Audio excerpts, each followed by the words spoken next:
Hello and welcome to The Engine Room, the podcast where we explore the trends, insights and ideas shaping the future of B2B marketing. I'm your host, Laura Pearsall, the Head of Sales Marketing at Prime Creative Media, and I'm joined as always by Christine Clancy, our CEO here at Prime Creative Media. Hi, Christine. Hey, Laura. How are you? I'm doing very good. How are you? Yeah, really good. Great to be back in the chair again. Yes. So each episode here on The Engine Room, we unpack the strategies that are helping B2B companies build awareness, generate leads, and drive long-term growth. And today we're diving into a question I think every B2B marketer has asked at some point. How do I measure ROI on content? Because content doesn't behave like traditional campaigns do. It doesn't always convert straight away. It doesn't always show up neatly in a report. But that doesn't mean it's not working. In fact, in the age of AI and answer engine optimization and answer engines and LLMs, it's really doing more than ever, I think. More important than ever. It is such good timing to talk about this right now, actually. I'm really excited. Yeah, let's dive in. So when we were sort of talking about it, when we were talking about this episode, we were saying, you know, content's never been more important. So much is changing. Things are changing daily in the AI landscape. And things are changing for marketers, particularly in the B2B space where we do rely so heavily on content and on education. So we really wanted to jump on mic and I guess just sort of share some of the things that we talk about day to day in the office, what we're navigating. And also try and, I suppose, help our listeners just navigate some of these challenges too. And I think it's so interesting when you say things are changing because if anything, I think it's so fascinating right now, the role of content. Traditionally in marketing and B2B marketing, people saw, you know, getting their stories out there, getting them, you think, 20, 30 years ago, getting in newspapers, getting coverage was so important. That's why you hired PR companies. That's why you had marketing teams, was to get your company's story out there. But then, with the internet, people started shifting towards, it's a numbers game. And we have to, with Google and Facebook and let's get our ads and let's get our clicks and everything became very numbers focused. And at Prime Creative Media, we've always pushed this role of content. We said really just because you can measure it, in these neat little reports, doesn't necessarily mean it's as important as content about getting your company's message out there. And, we'll get to it in a minute, but in this world of AEO, it's so fascinating now that we're actually coming back to the role of content and content being more important now more than ever. Absolutely. And I think with marketing as well, it's that typical case of the things that are the hardest to measure, which is really the impact of content and what we do want to talk about today. They're the hardest things to measure, but they're the most important. They are the most important. And this misnomer, this challenge we see, a mistake that we see a lot of marketers make is just because you can't measure it, that it's not important. And we're just going to focus on the things that we can measure and the things that can fit into a nice report. Yeah, absolutely. So really, I think we should start with the idea of, what role should content be playing? And we've sort of touched on it a little bit. And this really feeds back into a lot of the stuff that we've talked about in other episodes. It ties back into our 5 fundamentals of B2B marketing. Content's really there to educate, to build trust, and we know the importance of education in this space, don't we? Yes, it needs to be the basis of your entire campaign.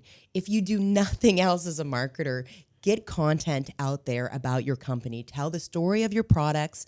Tell the stories of your clients, really importantly, case studies, how your product is helping your clients grow. It needs to form the basis of your campaign. Yeah, absolutely.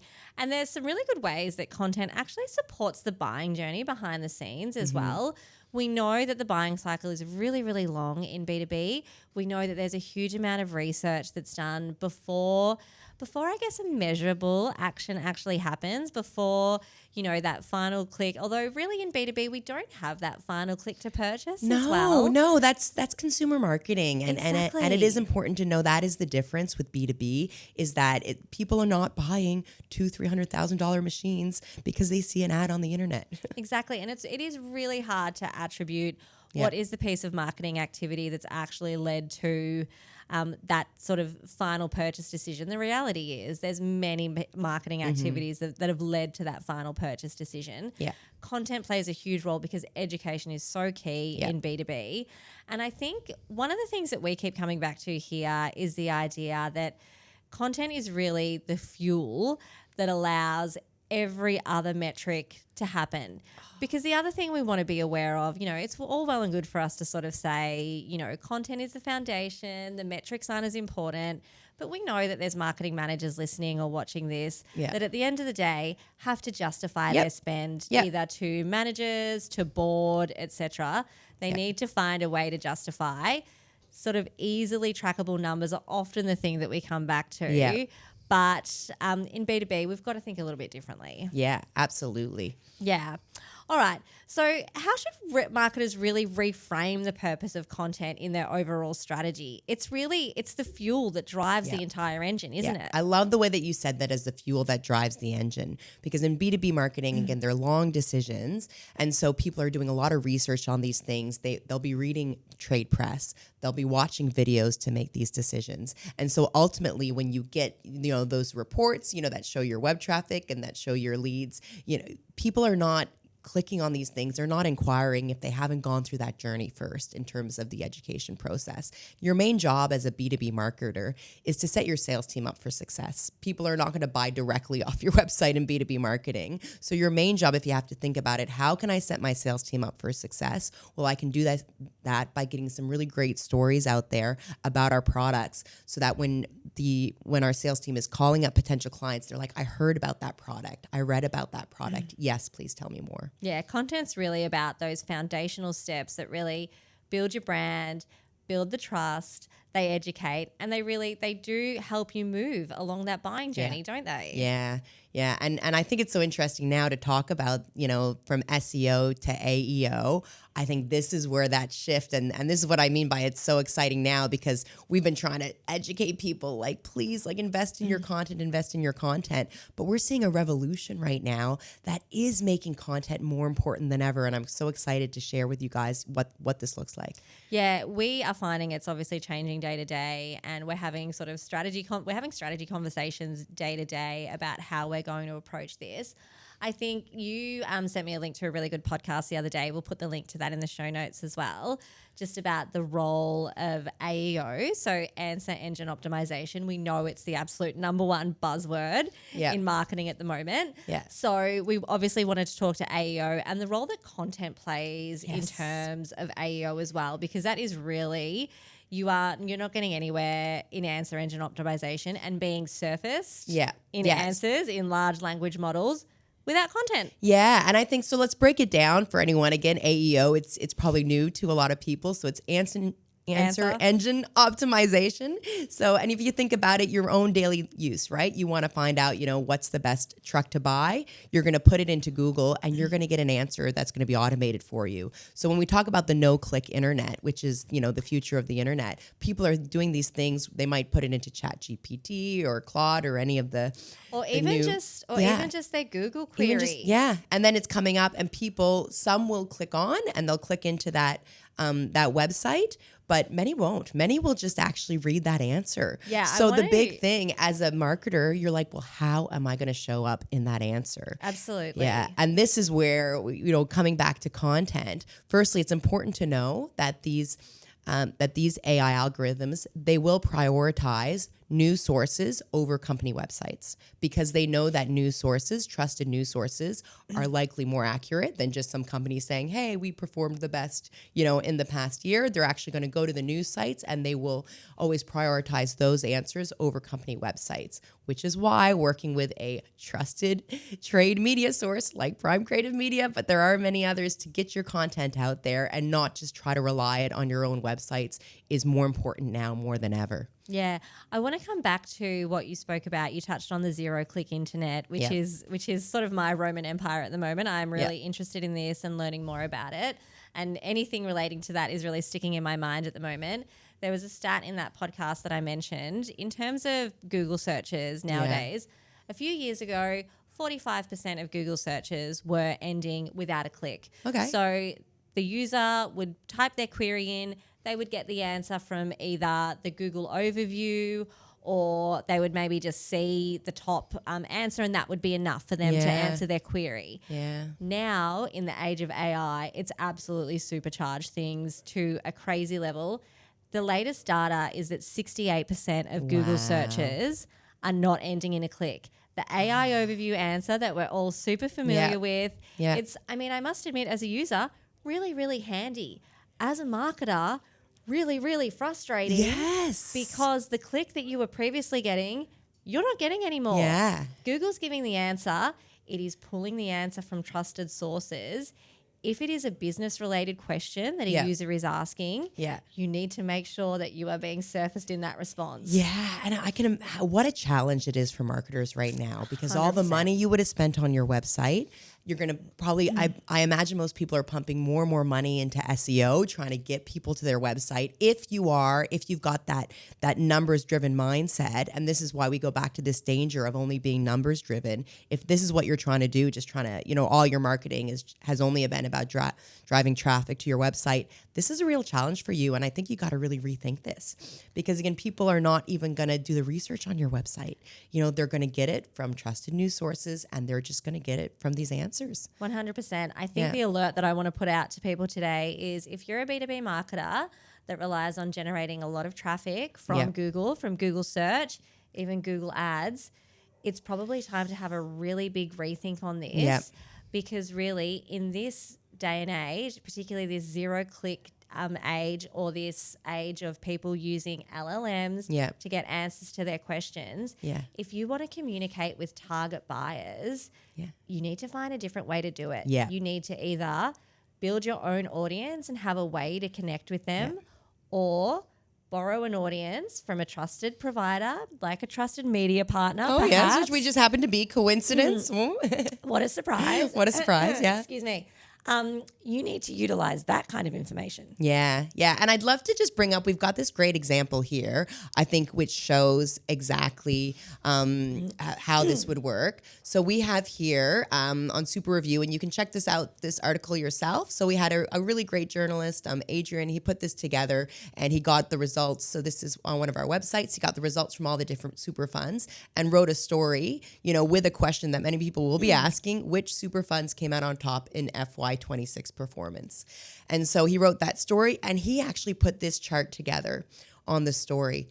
And then if you go over to when you Googled it, it actually brought him up, and you can see we're coming up. Super Review is coming up as the top source here. They do have a second one, Australian Super. But you imagine Super Review as a website came up above Australian Super in terms of ranking. And that's just evidence that shows news sources will come out ahead of company websites. And then this chart was one that he actually did in the story, and Google just picked it up. Literally just copied and over it. And this is answer engine optimization. I will say it right one day. This is AEO, and this is what you want to be doing. So when you're working on your content these days, work with a trusted provider, a trusted media source, and get your content out there. That is your best chance of showing up in these AI answers.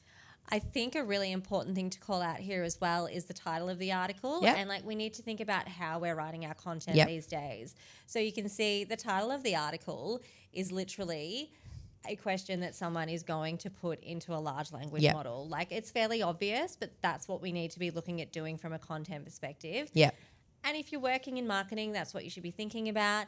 If you're working with a publisher like ourselves, you'll get the chance to work with editors who will have insights into, what stories are being surfaced in AI, but also what stories are engaging our audience as well. Because you actually want to do both. Yeah. We need to be able to do both. For us as a publisher, we need to make sure that we're engaging the people in the industry that are making decisions. That's the most important thing we do day in, day out. Yeah. But we also need to make sure we're getting the attention of large language models. Mm-hmm. So really the benefit that our editors and journalists have is the insight on both. Yep. We check daily what stories are performing best. We also check daily how we're performing for large language models. So which models are actually referencing us, how much traffic we're generating from large language models. If you're not already doing that, I highly, highly recommend you start doing it. It's very easy to do in Google Analytics. Yeah. All you need to do is pop in a quick Google search and you'll probably get a summary on how to do it. You won't even have to click. It'll be another zero-click situation.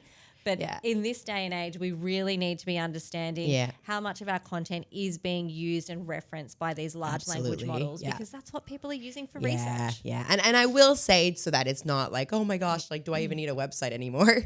I will say, like, we still did get heaps of traffic to this story. And it's probably thanks to people, because people do know that sometimes, this isn't totally accurate. So they will click on and they will check it. So if you're showing up here, and imagine, we're showing up the top, there would have been people paying a fortune to Google to try to, get clicked on to talk about superannuation performance. But we probably got the most of the traffic just by having a good content. And again, that content being on a trusted media source. Yeah, it's the trust piece. It's really, really important here as well. And I think, again, there's the question of trust with AI, isn't there? But I'm finding, and you can see in this example, it shows it really, really clearly, AI, large language models, more and more, they're actually giving you the reference of exactly where they've quoted data from. Yep. If you're showing data like this, and the reference is actually a news source, as opposed to a company website, I think that's the kind of thing that people are going to click on it. Absolutely. People are much more likely to click on it to engage with your content. Well, it's also just that thing of, it's not, if you see a company making a claim that is what shows up in an answer and the reference is the company website, you sort of take it with a bit of a grain of salt. Yeah, absolutely. That third party. Yeah, it's that third party trusted reference that you want to look for. Yeah, absolutely. Anything else you wanted to touch on in regards to AEO today, Christine? No. I think it's like, I think we're learning as everyone else is, but I think this was just such a great example of just the importance of getting your content out there and get it on a trusted news source. Absolutely. And make sure you're tracking when you're being referenced by these large language models. It's really important to understand that. And I think I'm going to go back to that previous point. I'm going to say it again because I do think it's really important. If you are someone that is relying on a lot of traffic from Google search. And you're spending, what's going to happen? You're going to be spending more and more on your marketing budget, just chasing numbers. And you know what? You're going to end up 4th, 5th underneath these answers. So really rethink if that money might be better spent elsewhere. Exactly. And I think the best place is content. It's content. Yes, content it's absolutely on content. And you're helping your clients and you get to tell the stories of your companies and it's just so wonderful. Exactly. Yeah. Now, we did say that we wanted to talk a little bit on ROI and how we can actually measure ROI on content. Yes. So I do want to bring it back to some different ways that marketers can actually think about measuring ROI, because I think that example at the start is really important. It's really prevalent. If you're a marketing manager, you do need to justify your spend. You do need to be able to come back with numbers. If you want to make a really strong case for a content marketing program, you're probably not going to get the enormous numbers or like the particular metrics that a lot of people love to see. So we need to find some other ways to justify that spend. So let's talk through some of them. The first one I wanted to mention was the idea of measuring influence, not just leads. So things that can measure influence are engaging with white papers and with case studies and technical content. Are you getting a lot of views on those web pages? What's the time spent on those web pages? Are you having repeat interactions on those web pages from users? And then also, are your sales team reporting back to you that people that the customers that they're talking with have said that they've engaged with the content? Those kind of things. It's not that neat, tied in a bow number. But those kind of anecdotal examples, that's what makes a difference. And that's what moves the needle in B2B sales. We have something really simple when someone makes a sale, lead source, and having your sales team ask the questions, how did you hear about us? And indicating, I did read about you, in a trade journal, and getting that information can be really handy in helping if you need to put these reports together for this ROI. Yep. Exactly. The other thing I wanted to mention was increased brand search and recall. So all marketing managers, if you are an in-house marketer working for a company, you will be tracking and knowing how many searches are being done for your company name. If you're seeing an uptick in that, that's something that we can attribute to content. Content that might be, for example, showing up in an AI engine response. Then that leads to a Google search for the company name. Those kinds of things. It's usually a response to content, to really quality content being put out there. Really good call. And then also looking at performance uplift across other campaigns. So strong content will really actually improve all of the click-through rates for your things that are actually really measurable. If you've got that really strong content campaign, you're building your brand position. A stronger brand position is going to lead to better clicks on your display advertising, online, in e-newsletters, story, and even like stories that you're running online as well. Well, I think a mistake people make, they run an MREC ad on a site and they're just judging it on its own. It's like, oh, we're not getting enough clicks on this MREC. Maybe there's something wrong with the creative or the placement. It's like, well, do you have content that's educating the audience about your brand so they want to click on your ads? So these are the kinds of things you want to think about. What are you doing? Like you said, it's the fuel that's going to get people to click on these things. The other thing I wanted to mention as well was like the quality of leads that are coming through from your lead generation campaigns as well. Like actually finding some way to put some attributable measurement on the quality of leads coming through. If you can actually track that over time and see how that is changing, again, content is usually the thing that will actually give you those higher quality leads. So if you can find a way to like track and measure the quality of the leads coming through, that's something that you can really revert back to content as well. Yep, absolutely. Nice. Well, as a way to wrap things up today, Christine, I thought we could both sort of give our key takeaway. If we could give marketers like one idea, one mindset shift when it comes to content, ROI, the way things are changing in this age of answer engine optimization, what would you give our marketing managers as that final piece of advice? Yeah, I think it goes back to just because you can easily measure it doesn't mean it's the most important thing. I think that's really important. And thinking of content, think about it. We're all reading. We're all on our phones absorbing content all the time. So if you don't have a strong content campaign out there, and that's on trusted, verified, third-party news sources, like really, how are you going to get your message out there? Yeah, nice. And for me, it really comes back to the idea that the content is the fuel that actually allows all of our other marketing activity to flourish. It might not be what we necessarily attribute various results or metrics to, but it is actually the fuel that's driving everything underneath. Yes. It's really the fuel that you're putting in the car that actually makes the engine go. None of those stats are possible without content. Yep, absolutely. It's really as simple as that. Nice. Well, I think that's actually a really good place for us to wrap up this episode today, Christine. No, thanks so much, Laura, and good luck to everyone as we all navigate this future of the no-click internet. Absolutely. Wow. Look, we're all dealing with it. We're all, as we keep saying, it's changing day by day. So, I mean, we'd love to hear back from any listeners. Pop it in the comments. Pop it on our YouTube comments as well. How are you coping with this new paradigm shift? What are you learning? What's changing for you? We'd love to know. Yeah. Excellent. All right. Well, as I say, let's wrap things up here. It's been another fantastic episode. Thanks for joining me, Christine. Yeah. And for everyone watching at home or listening in, it's been great having you all here. And we look forward to seeing you on our next episode of The Engine Room. Thanks, Laura.